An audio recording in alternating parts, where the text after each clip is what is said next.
tarde a todos, a todas. Então, a gente vai dar início à sessão de defesa de dissertação de mestrado da Beatriz Malaquias Pimenta, sessão pública. O trabalho da Beatriz tem o título de Efeitos da Intervenção Neuropsicomotora com Dança-Terapia no manejo do estresse e sua relação com níveis de cortisol e fator de neurotrófico derivado do cérebro em adultos, no estudo clínico piloto randomizado e controlado. Gostaria de agradecer aqui imensamente a presença da professora Adriana Coutinho de Azevedo Guimarães, da Universidade do Estado de Santa Catarina, UDESC, do professor Guilherme Pereira, aqui do Departamento de Ciências Fisiológicas da UFSC, e do Dr. Marcos Lisboa Neves, também aqui da UFSC, como membro suplente, agradeço muito aqui a participação. Estamos imensamente honrados aqui com a presença dos professores. Então, a Beatriz tem em torno de 40 a 45 minutos para a sua apresentação do seu trabalho, depois monta aqui a mesa para fazer as arguições por parte dos meus avaliadores. Okay? Beatriz, tem a palavra. Primeiramente, gostaria de agradecer novamente a presença de todos vocês, tanto no modo presencial quanto no modo online, e reforçando um agradecimento especial à banca pelo aceite.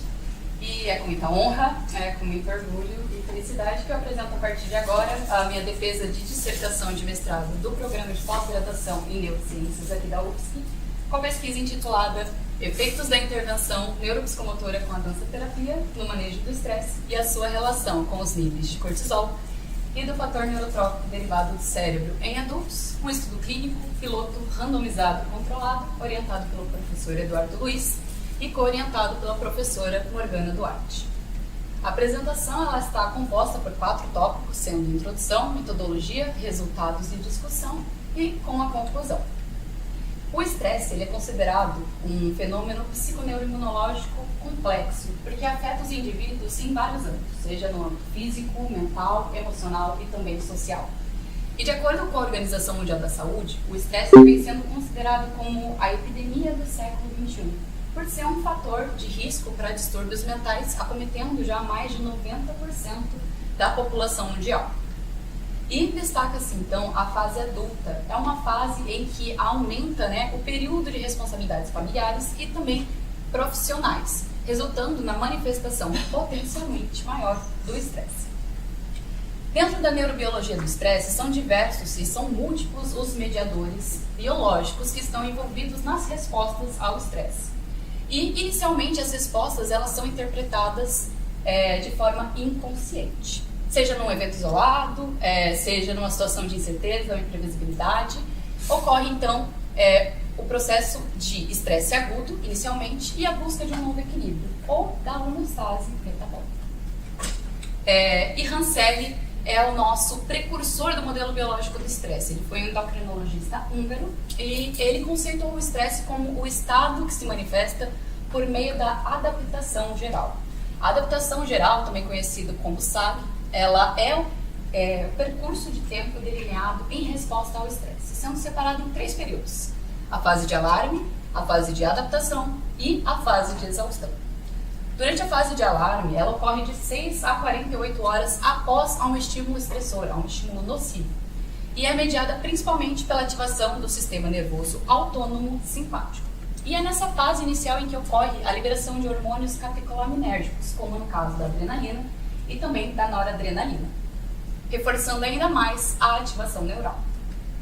E nessa fase inicial, quando o organismo ele reconhece um estímulo estressor, há uma elaboração de uma resposta orgânica rápida, visando então a ativação do sistema nervoso central, principalmente nas regiões do hipotálamo e da hipófise, onde ocorre a liberação de hormônios, como no caso do ACTH, que é o hormônio adrenocorticotrófico.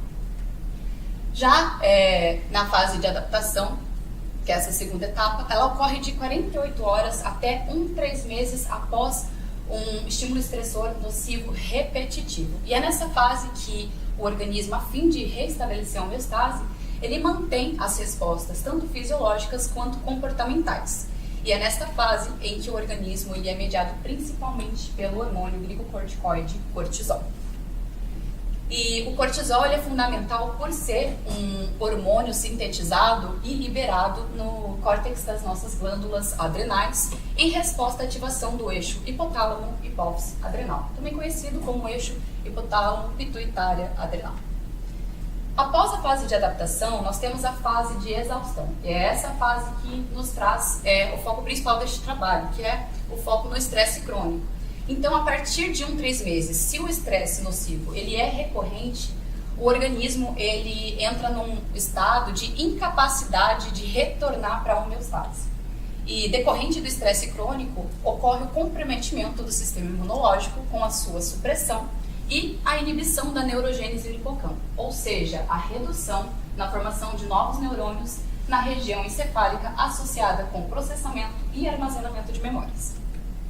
E o estresse crônico ele é um dos elementos catalisadores para os distúrbios psicológicos, além de impactar negativamente o funcionamento cognitivo, como no caso da aprendizagem, da memória, repercutindo em doenças tanto físicas quanto mentais. E diante de uma experiência estressante, são 2 formas de respostas que o organismo estabelece. Respostas tanto fisiológicas quanto respostas comportamentais, que levem então à alostase e à posterior adaptação. Dentre as áreas que estão associadas com o sistema de resposta ao estresse, nós temos o córtex pré-frontal medial, responsável pela interpretação e organização da nossa lógica e também dos sistemas de compreensão. O córtex órbito-frontal, envolvido com a tomada de decisão e a nossa conduta social. A região da amígdala, responsável pela liberação de diversos hormônios que irão modular a região do hipocampo, que está associada com o nosso armazenamento de memórias. E esses sistemas eles vêm sendo estudados por químicos, fisiológicos e dentre os principais sistemas envolvidos, envolvendo a região neuronal e região endócrina, né, com os hormônios e o sistema do nosso sistema nervoso central em conexão com o sistema nervoso periférico, nós temos o eixo hipotálamo hipófise adrenal, como já mencionado, e também o eixo simpático adrenal medular. E são diversos os estudos que embasam as consequências do estresse crônico, associando a liberação e o aumento na cascata de glicocorticoides, como no caso do cortisol, também a redução na região pré-frontal cortical dos dendritos, dos neurônios. Também estão associadas, em consequência do estresse crônico, a supressão do sistema imunológico, entre outras atividades como a redução de neurotrofinas que modulam a expressão genética, como no caso do BDNF. Dentro do sistema de resposta ao estresse, que conecta o sistema nervoso central com o sistema nervoso periférico, nós temos, como já mencionado, a região do córtex pré-frontal, a região da amígdala, a região do hipotálamo, do hipocampo, da pituitária, também conhecida como hipófise, e dos núcleos da RAF e do locus ceruleus. Mais especificamente, nós temos que na região do hipocampo, diante de uma situação estressora, há uma redução na liberação do ácido GABA, ou seja, o ácido gama-aminobutírico. O ácido GABA ele é um dos principais neurotransmissores inibitórios do sistema nervoso. Então, diante de uma situação estressora, o organismo compreende que precisa diminuir essa liberação. Em consequência, a região do hipotálamo ativa a liberação do hormônio corticotrófico e da vasopressina. Após a liberação do hormônio corticotrófico, a glândula pituitária ela recebe esse estímulo e libera na corrente sanguínea a liberação do hormônio adrenocorticotrófico, que ao chegar nas nossas glândulas suprarrenais, inicia a liberação do hormônio glicocorticoide, cortisol. Essa cascata e esse ciclo, ele continua acontecendo até que o organismo interprete que aquela situação de estresse foi sanada. Caso contrário, é salientado cada vez mais esse percurso desse sistema hormonal. Dentre as consequências do estresse crônico, nós temos na região pré-frontal do córtex alguns estudos pré-clínicos que associaram a redução do volume na região do córtex pré-frontal, a remodelação dos neurônios piramidais, também a diminuição na densidade de células neuronais, como no caso dos astrócitos, e também mudanças na expressão genética. Na região do hipocampo, também foi verificado a diminuição no volume, remodelação dos neurônios piramidais, e na região do giro denteado foi verificado um processo de neurogênese reduzida em adultos, ou seja, uma redução na formação de novos neurônios, também mudanças nas células gliais e também redução no número de interneurônios. Na região do tronco encefálico foi verificada a ativação de neurônios monoaminérgicos que liberam e ativam adrenalina, noradrenalina e também mudanças na expressão genética. Como no caso do BDNF que foi mencionado anteriormente na região do hipocampo. Essas 3 áreas, elas tendem a ter uma redução nas células e um prejuízo, né, nas células neuronais. Na amígdala, pela autoestimulação, a gente tem um aumento nos espinhos dendríticos dos neurônios, na região do núcleo basolateral e também uma maior arborização dendrítica, uma maior ramificação desses dendritos diante de respostas de luta e fuga, diante de situações estressoras. Então foi verificado na região do córtex pré-frontal e do hipocampo essa redução dos dendritos, né? E na região da amígdala um aumento nesses dendritos, então aumentando esse potencial de arborização dendrítica. Então, dentre as principais consequências do estresse crônico, nós temos a supressão do sistema imunológico, a inflamação sistêmica e distúrbios mentais. Dentro dessas consequências, nós temos uma interação complexa de mecanismos endócrinos e neurais, como no caso do hormônio cortisol e da proteína ou neurotrofina BDNF. O BDNF ele é produzido principalmente no corno dorsal, na região da medula, e ele está associado com os neurônios do sistema sensorial. Na região do corno dorsal, ele é produzido por neurônios pré-sinápticos, liberado e captado por receptores de tirosina quinase P, ou TRKB. Já na região do hipocampo, o BDNF ele é produzido por neurônios pós-sinápticos e também é liberado e captado pelo receptor de TRKB. Então, existem estudos que trazem um fundamento para verificar essas inter-relações entre o papel central do cortisol em resposta ao estresse e a redução da disponibilidade de neurotrofinas que são cruciais para a plasticidade sináptica, como no caso do BDNF. Então, o aumento da liberação do cortisol diante de um contexto estressogênico, consequentemente, reduz a expressão da neurotrofina BDNF.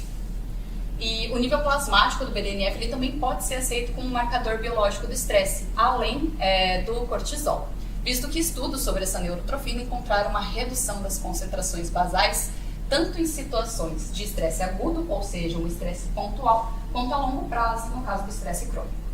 E estudos pré-clínicos também vêm evidenciando correlações significativas entre as concentrações plasmáticas de BDNF no sistema nervoso central quanto no sistema nervoso periférico, em protocolos que são feitos de 7 a 21 dias para simular o estresse crônico.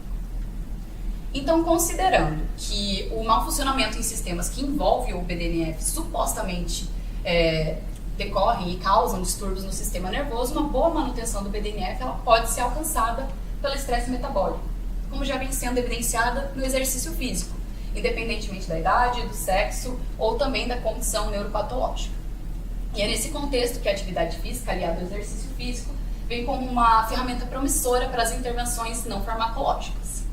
As intervenções não farmacológicas, elas são intervenções não medicamentosas e elas compreendem uma série de abordagens que são destinadas a otimizar as habilidades tanto cognitivas quanto o bem-estar dos indivíduos, além de auxiliar no enfrentamento de diversas doenças, como já vem sendo disponibilizado no Sistema Único de Saúde por meio das práticas integrativas complementares. E já vem também sendo evidenciado por estudos clínicos que apontam que a atividade física aliada ao exercício físico regular, ela está amplamente relacionada com a prevenção de doenças relacionadas ao estresse, promovendo o bem-estar biológico, psicológico e também social. E a atividade física ela também vem sendo evidenciada, aliada ao exercício físico, como um dos principais fatores que estimulam o aumento da expressão do BDNF, principalmente o exercício aeróbico. E segundo a hipótese da adaptação cruzada ao estressor, a exposição ao estresse físico, como no caso do exercício vigoroso, desencadeia uma resposta ao estresse que ela é comparável àquela observada em reação aos estressores psicossociais. Então, dessa forma, há uma interconexões entre os sistemas de resposta ao estresse, ressaltando o potencial da atividade física regular para melhorar a capacidade de enfrentamento em uma variedade de cenários estressantes. Então, o indivíduo, a partir do exercício físico, consegue aumentar o seu repertório de estímulos estressores, só que de forma benéfica. E é nesse contexto que a neuropsicomotricidade, que é a ciência que estuda as conexões entre o corpo, o cérebro, a mente e a motricidade, ela pode contribuir como um valioso recurso na promoção da saúde e também na prevenção dos níveis elevados de estresse, visto que a intervenção terapêutica neuropsicomotora privilegia tanto o controle emocional quanto o controle postural, a diminuição da impulsividade, também a corporalização das emoções universais, a tomada de consciência das sensações e emoções corporais. E é nesse contexto que a dança-terapia mostra-se uma abordagem também promissora e que vem sendo empregada como uma terapia física desde os anos 1920 na Argentina. E recentemente, no ano de 2017, ela foi incluída nas PNPICs, que são as práticas nacionais, as políticas nacionais de práticas integrativas e complementares. E durante uma sessão de dança-terapia, a dança-terapia ela tem como foco principal desafiar as convenções e as noções mais enraizadas de seguir um movimento considerado correto, e como no caso das sequências coreográficas. No caso da dança-terapia, o princípio principal, o foco principal é permitir que os participantes explorem as diversas possibilidades de movimento oferecidos pelo corpo, considerando as suas individualidades, as suas potencialidades, sem que seja necessário imitar um outro modelo. E como embasamento temos que estudos recentes de revisão sistemática respaldam o uso da dança-terapia em adultos que possuem transtornos psicológicos, destacando então ela como uma ferramenta terapêutica eficaz na gestão do sofrimento mental, principalmente por ser uma abordagem não verbal, visto que alguns indivíduos não se identificam com abordagens de psicoterapias que sejam somente no modelo verbalizado. Outra perspectiva também que vem sendo revelada por revisões temáticas é que a dança proporciona avanços no estado emocional, melhora no reconhecimento das emoções, um maior foco nas emoções, a melhora na liberação emocional e o desenvolvimento de empatia sinestésica, que é capaz de compreender e sentir o movimento do outro e interpretá-lo no próprio corpo. E como literatura, temos vários embasamentos que trazem as associações da dança e da dança-terapia com as neurociências, como no caso que vem sendo verificado comparando a dança com outras atividades físicas e o efeito na região da plasticidade no hipocampo, também neuroplasticidade em diversos públicos, efeitos biomoleculares da dança-terapia e também as suas relações com a liberação do hormônio cortisol. Então a dança-terapia ela favorece, por meio de novos aprendizados, a formação de novas conexões neurais e a melhoria da função cognitiva, dadas as mudanças estruturais que já foram verificadas, como o aumento do volume do hipocampo, também o volume da substância cinzenta no córtex pré-central esquerdo, na região do giro hipocampal e também a integridade da substância branca. Então, diante deste cenário, nós tivemos como hipótese neste estudo que a intervenção neuropsicomotora com a dança-terapia auxiliaria no manejo emocional, principalmente com a redução de sintomas de depressão, ansiedade e no manejo do estresse, a redução dos níveis de cortisol e o aumento na expressão do BDNF. E para isso, o nosso objetivo central foi de avaliar os efeitos da dança-terapia no manejo do estresse após 4 semanas de internação em adultos classificados com estresse acima de leve e acima do normal. Então, para a metodologia, esse estudo ele foi caracterizado como um estudo piloto de ensaio clínico randomizado e controlado, em formato paralelo, com 2 braços, sendo um grupo experimental e um grupo controle, no caso o grupo dança-terapia e o grupo controle. Um estudo monocêntrico, randomizado, com alocação simples e feita sem distinção de idade ou sexo. Além do mais, o desenho desse estudo seguiu a declaração e as recomendações do Spirit, do Consorte e do TIDIER. E como desenho de estudos, inicialmente realizamos a divulgação por meio das mídias sociais e também de cartazes. Na segunda etapa, houve o recrutamento, que foi dividido em 2 triagens. Em sequência, a coleta basal, o período de 4 semanas de intervenção. Após a coleta final, período de análise e conclusão do estudo, sendo realizada de abril a dezembro de 2023. Para a amostra, foram recrutados 38 indivíduos de ambos os sexos, faixa etária entre 20 e 59 anos, com sintomas de estresse acima de leve, nas escalas psicométricas do PSS-10 e do DAS-21, e indivíduos que fossem provenientes da região de Florianópolis e da Grande Florianópolis.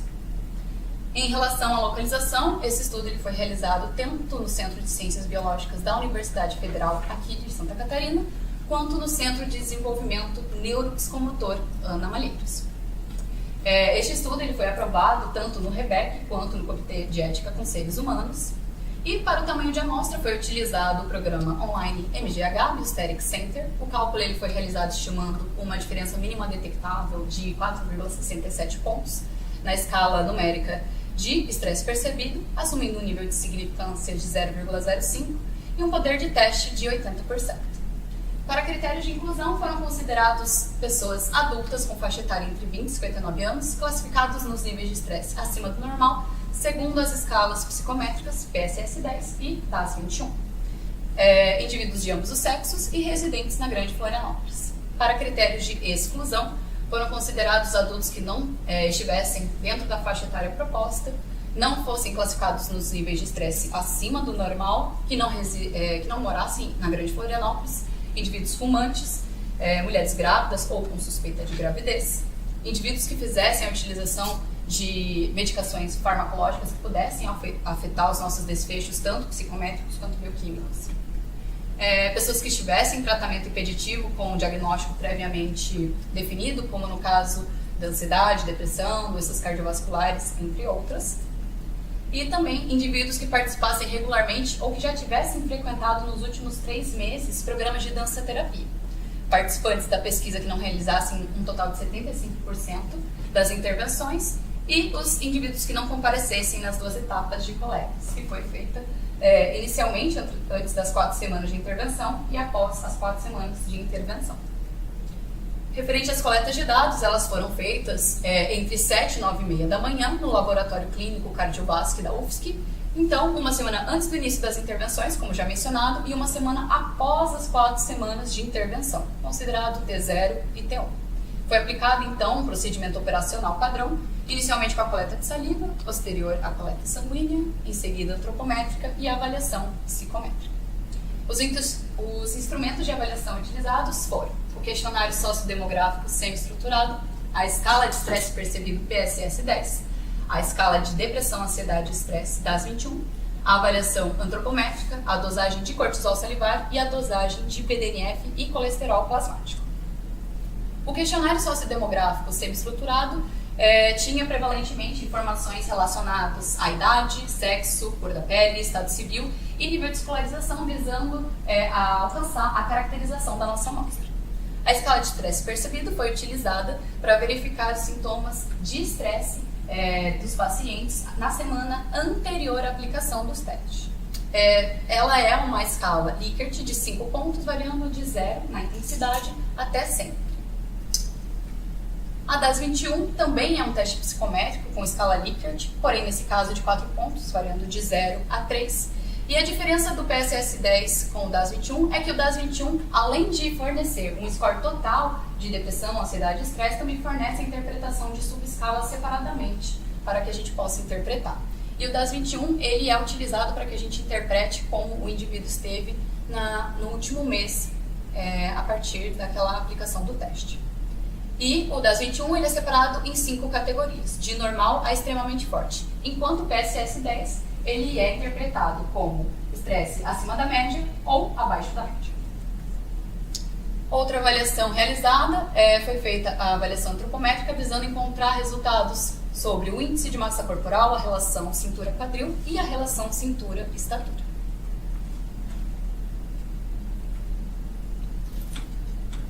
Também foi utilizada para avaliação a dosagem de cortisol livre na saliva. E foi feita a coleta por meio de tubos salivetes e também os tubos fornecidos pelo laboratório Lemos. Os pacientes estavam em jejum prévio de 8 a 10 horas e a coleta foi feita entre 7 e 9 horas da manhã, visando alcançar o período basal para a dosagem de cortisol livre na saliva. As amostras foram centrifugadas e o sobrenadante foi coletado e armazenado a menos 80 graus. Para a análise foi feita o método ELISA, que é o método competitivo imunoenzimático colorimétrico, foi realizado no laboratório Labox e posteriormente tivemos a dosagem também de BDNF e colesterol plasmático. Também os pacientes estiveram em jejum prévio de 8 a 10 horas, as coletas foram feitas por meio de seringas e agulhas descartáveis e utilizamos tubos de EDTA visando a não coagulação da amostra. Consequentemente, as amostras foram centrifugadas e o sobrenadante foi coletado e armazenado também a menos 80 graus Celsius. Para a dosagem de BDNF foi utilizado o método ELISA-Sanduíche e para a dosagem de colesterol plasmático foi utilizado o método enzimático colorimétrico. Já no protocolo de intervenção, todas as sessões elas foram conduzidas pela pesquisadora especialista em dança-terapia. O grupo dança-terapia realizou 2 sessões semanais com duração de 60 minutos cada sessão, durante o período de 4 semanas, totalizando 8 encontros. Enquanto o grupo controle continuou realizando atividades rotineiras normalmente. Para o protocolo de intervenção de cada sessão foi realizada a escolha de temáticas diferenciadas, como no caso a abordagem dos fatores de movimento elaborados pela metodologia LABA. Também foi utilizado a exploração de metáforas verbais para a movimentação e outros temas que visam abordar as temáticas que são desenvolvidas na metodologia da dança-terapia. As sessões elas foram compostas por 7 ciclos, sendo inicialmente a roda inicial de conversa e a apresentação da proposta objetiva. Em segundo momento, uma respiração quadrática consciente. Posterior, o aquecimento corporal. No quarto ciclo, os objetivos específicos focando em exercícios aeróbios. Após esse período, um relaxamento corporal. Em seguida, a autoanálise por meio da escrita. E, por fim, com a roda final de partilhas e questionamentos dos nossos pacientes. Aqui estão alguns registros do nosso setting de realização. E para análise de dados foi utilizado o pacote de estatísticos SPSS10, versão 15.0. O nível de significância considerado foi de 0,05 e foi adotado para todas as análises. Foi aplicado o teste de Shapiro-Wilk para verificar a normalidade. Os dados paramétricos eles foram apresentados como média e desvio padrão, enquanto os dados não paramétricos foram apresentados como mediana e intervalo interquartil. E na apresentação das variáveis categóricas foi utilizado o teste de Chi-quadrado. As variáveis numéricas paramétricas elas foram analisadas com o teste de T-Student independente e as variáveis não paramétricas com o teste de May-Whitney para dados não pareados e o teste de Wilcoxon para os dados pareados. E foram calculadas medidas de tendência central, de dispersão, tamanho de efeito, valor de P e mudanças de score para os testes psicométricos. E nesse estudo não foi utilizada análise de intenção de tratar, visto as limitações que essa estratégia de preservação de comparabilidade entre os grupos vem apresentando. Portanto, nesse estudo foram aceitas somente as análises das amostras dos participantes que frequentaram tanto o período inicial de coletas e também o período final de coletas. Referente aos resultados e discussão.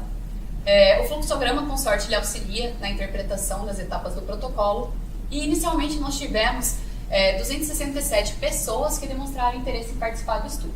Na triagem inicial, 254 pessoas participaram da entrevista telefônica e na triagem secundária, 64 pessoas participaram da avaliação psicométrica.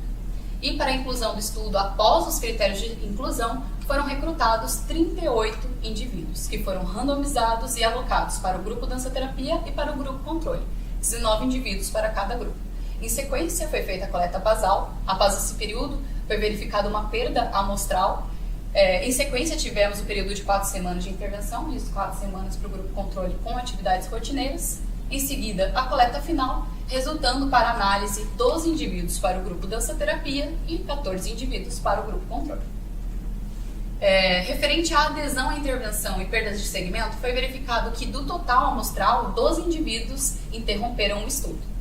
E então, nesse estudo, 26 sujeitos concluíram o protocolo de todas as medidas de desfecho primário e de desfecho secundário, após a quarta semana de intervenção, considerando a adesão de 12 indivíduos para o grupo dança-terapia, sendo 63,16%, e de 14 indivíduos no grupo controle, sendo 73,68%. Referente às características sociodemográficas, foi verificada uma predominância do público e da população feminina, totalizando 80,77%. Para a idade, foi verificado a média de 33 anos na amostra total, no grupo controle 32 anos e no grupo dança-terapia 33 anos, mostrando que a nossa amostra, com esses dados, mostra-se homogênea. Também foi verificado para as características sociodemográficas a predominância da população branca e da população com estado civil solteiro. e para a escolaridade, uma população predominantemente acima da escolaridade de ensino médio. E um fato interessante de ser interpretado sobre a predominância das mulheres nesse estudo pode ser devido a uma série de fatores, tanto socioculturais, biológicos e históricos, considerando que a nossa intervenção era com a dança-terapia. Para as características antropométricas, então foi coletado dados sobre estatura, massa corporal, IMC, RCQ e RCE. Para o RCQ, que é a classificação de relação cintura-quadril, a gente verificou na amostra total que 3,8% demonstrou baixo risco de saúde, 19,2% risco moderado de saúde, 42,3% para alto risco de saúde e 34,6% para risco muito alto. Tá? Então, com relação à caracterização antropométrica, a gente verificou que a amostra ela estava prevalentemente composta por indivíduos com alto risco de saúde, sendo 54,60% no grupo controle e 85,87% no grupo dança-terapia. E o RCQ ele já tem sido estabelecido consistentemente como um marcador eficaz do risco cardiovascular, visto que o sistema cardiovascular ele desempenha um papel importantíssimo nas ativações e nas adaptações ao estresse. E ele é influenciado pelas respostas neurohumorais. E referente ao IMC, foi verificado que do total amostral, 3,8% demonstrou baixo peso, 69,2% eram eutróficos, ou seja, saudáveis, e 26% da amostra total, 0,92%, demonstrou sobrepeso. Em relação ao RCE, foi verificado na amostra que 19,23% encontram-se na zona de risco de saúde. Para os efeitos da intervenção, a partir dos dados psicométricos, a gente realizou a aplicação do DAS-21, da subescala de depressão, ansiedade, estresse, PSS-10, onde foi verificado nas análises intergrupo, que são as análises feitas após o período de 4 semanas, com o grupo controle e com o grupo dança-terapia.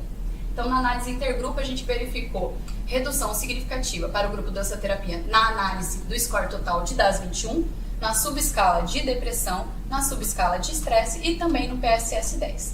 Também foi verificado alterações significativas no tamanho de efeito na análise intragrupo, ou seja, do grupo dança-terapia antes e depois, nos testes do DAS-21, da subescala de depressão, ansiedade, estresse e também no PSS-10. Mais especificamente, verificou-se que 73,8% da amostra possuía estresse acima do normal na coleta basal e que 57,69% da amostra possuía estresse acima do normal na avaliação pós-intervenção, que pode ser verificado que o grupo controle não demonstrou alteração nos níveis de estresse, enquanto o grupo dança-terapia foi de 30,77% para 15,38% nos sintomas de estresse, apresentando uma redução. Então, foi verificado na análise intergrupo para o PSS-10, que é a escala de estresse, uma redução significativa para o grupo dança-terapia. Nesse gráfico, nós temos no eixo vertical a apresentação dos scores que são pontuados no teste psicométrico e no eixo horizontal o número de indivíduos, aonde a linha verde demonstra o grupo dança-terapia comparado com o grupo controle, mostrando então uma redução quando comparado nos níveis de estresse do grupo dança-terapia com o grupo controle. E esse dado nos fornece uma interpretação de que a dança-terapia ela é promissora no gerenciamento do estresse. Então, essa é a principal evidência dessa pesquisa, que refere-se então ao efeito benéfico da dança-terapia sobre o nosso desfecho primário, que é os sintomas de estresse relacionados à PSS-10 após o período de 4 semanas de intervenção. Então, o GD apresentou, o grupo dança-terapia, uma redução de 15,39% após o período de intervenção com a dança-terapia e também redução estatisticamente significativa nos sintomas de estresse, tanto na análise intragrupo, ou seja, dança-terapia antes e depois, quanto na análise intergrupo, comparando o grupo controle e o grupo dança-terapia no período pós 4 semanas. Outro dado interessante que encontramos foi a partir da escala de teste psicométrico DAS-21, onde o score total foi analisado por meio da análise intergrupo e também foi verificada uma redução significativa no grupo dança-terapia. Então, a prática da dança, ela mostra-se como um exercício físico que pode auxiliar no bem-estar psicológico, tendo em vista o melhoramento do sistema nervoso, ocasionando uma diminuição do estresse e podendo, consequentemente, prevenir doenças neuropsiquiátricas que atualmente acometem grande parte da população mundial. Outro dado encontrado a partir da subescala da DAS-21 é referente aos sintomas de depressão. Foi verificado na análise intergrupo uma redução significativa nos sintomas de depressão no grupo dança-terapia. Então, além do gerenciamento do estresse, foi verificado alterações significativas para o gerenciamento de sintomas depressivos, que é um outro dado promissor para a nossa pesquisa, fortalecendo que a partir de 66% dos indivíduos que apresentaram sintomas de depressão no início da coleta, né, o grupo da terapia, apenas 8,33% apresentaram sintomas de estresse acima do normal na avaliação pós-intervenção. Então, de maneira similar, foi verificado na literatura que Antunes e Mello acentuam que a prática da dança como forma de exercício físico ela beneficia tanto aspectos físicos quanto mentais.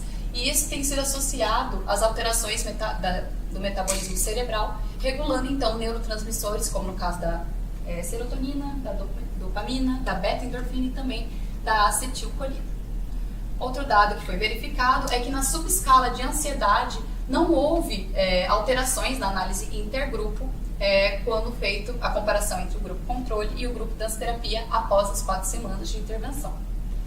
Porém, na avaliação de subescala de estresse, foi verificada na análise intergrupo uma redução significativa nos níveis de estresse para o grupo dança-terapia. Então, aliada o DAS-21 com o PSS-10, ele auxilia na fidedignidade desses resultados, apresentando então uma redução de 50% após o período de intervenção com a dança-terapia e também a redução estatisticamente significativa nas análises intragrupo e também intergrupo após a 4ª semana de intervenção para os sintomas da subescala da DAS-21 relacionadas ao estresse. E estudos também vêm associando que a DAS-21 ela reforça então essa fiabilidade da evidência anterior da PSS-10, por isso que é interessante utilizar essas duas escalas psicométricas, mostrando então que a dança-terapia é uma ferramenta não farmacológica promissora na redução do estresse em adultos. Em relação aos resultados dos dados bioquímicos, foi analisado a diferença significativa somente para o tamanho de efeito em cortisol salivar na análise intragrupo do grupo controle e na análise intragrupo do grupo dança-terapia. Também foi verificada para BDNF na análise intragrupo para o grupo dança-terapia. Na análise de cortisol salivar, a análise intergrupo não mostrou diferença significativa, mesmo que a gente possa verificar uma redução em ambos os grupos, porém a diferença não foi significativamente estatística para a nossa análise. No caso do BDNF, a análise de intergrupo também não mostrou diferenças significativas. E para colesterol total, a análise intergrupo não mostrou também diferença significativa. E temos como limitação neste estudo que foi identificada uma evasão, uma alta taxa de evasão de 31,58%, que é acima da nossa estimativa de perda de 20%, o que reduziu consideravelmente o número de participantes para baixo do estipulado no cálculo amostral. Então, quando analisados em conjunto, esses dados, eles nos levam a crer que a dança-terapia e essa intervenção, ela pode auxiliar clinicamente no manejo dos sintomas dessa população adulta com estresse, principalmente em curto prazo, considerando que a nossa intervenção ocorreu somente durante o período de um mês com 8 sessões. Então, ela mostra que poderia facilitar o engajamento dos indivíduos em tratamentos ativos e como os exercícios terapêuticos dentro do contexto da saúde pública, como já vem sendo fomentado e ofertado pelo SUS e também recomendados pela Política Nacional de Práticas Integrativas e Complementares. Então, como conclusão, temos que o desfecho primário, a dança-terapia ela reduziu significativamente os sintomas de estresse em adultos que foram avaliados pela PSS-10 após as 4 semanas de intervenção. E para os desfechos secundários, nós encontramos que a dança-terapia ela reduziu significativamente os sintomas de estresse em adultos avaliados pela subescala da DAS-21 após as 4 semanas de intervenção. Também reduziu a dança-terapia, ela reduziu significativamente o score geral de depressão, de ansiedade e de estresse em adultos avaliados pela DAS-21 após o período de 4 semanas de intervenção e também reduziu significativamente os sintomas de depressão em adultos que foram avaliados pela subescala da DAS-21 após este período de 4 semanas de intervenção. Outros desfechos secundários encontrados foram de que a dança-terapia ela não alterou significativamente os sintomas de ansiedade a partir do teste psicométrico DAS-21. E a dança-terapia ela também não alterou significativamente as nossas avaliações bioquímicas relacionadas às concentrações salivares de cortisol, às concentrações plasmáticas de BDNF e também às concentrações plasmáticas de colesterol. Como perspectivas futuras, é interessante ressaltar que a interdisciplinariedade entre a dança-terapia e as neurociências, ela oferece uma abordagem holística e inovadora também para promover o bem-estar social. E impulsionada por cientistas e também artistas de vanguarda, essa presente pesquisa ela contesta padrões acadêmicos e também institucionais que separam e isolam as áreas de conhecimento, propondo, portanto, o vislumbre de novos paradigmas que rompem com concepções obsoletas. E assim é possível aprofundar o estudo em ambas as áreas, beneficiando tanto a qualidade de pesquisas científicas futuras que visam salientar as intersecções entre a dança-terapia e as neurociências. Aqui estão as referências utilizadas para essa apresentação. Agradeço a presença de todos vocês e me coloco à disposição para contribuições e questionamentos da banca. Muito obrigada.